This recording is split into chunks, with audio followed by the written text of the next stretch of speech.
Nakakatuwa ang pagbabasa ng comics kasi nakakakiliti siya sa ating imagination.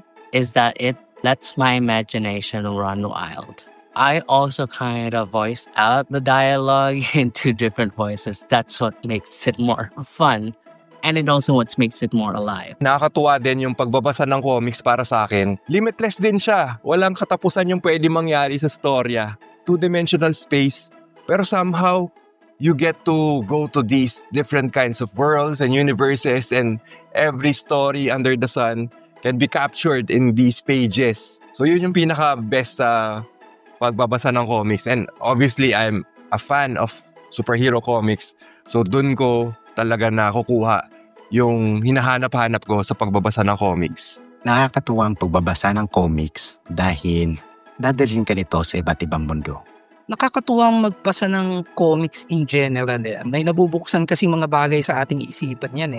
Imahinasyon. May matututuhan talaga tayo. No? Imposibleng wala. Gayunman, ang comics kasi may ibang likit yan kumpara sa mga prosa. No? Yung pagiging unique lang. No?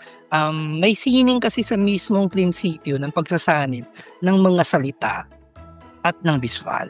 Yung kung gaano katalino niya ginamit itong dalawang elemento. Yun yung lagi kong ikinatutuwa at hinahanap sa bawat trabaho. Nakakatuwa ang pagbabasa ng comics dahil na-experience mo ang mga bagay na hindi mo usually na-experience. Nakakita mo ang mga bagay na hindi nag-i-exist.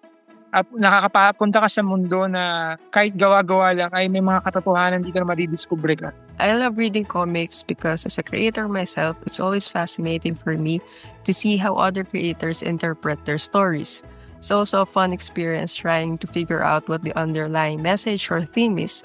And as a creator, it also helped me improve my storytelling skills as well. Tara, magbasa tayo ng comics. Tara, magbasa tayo ng comics.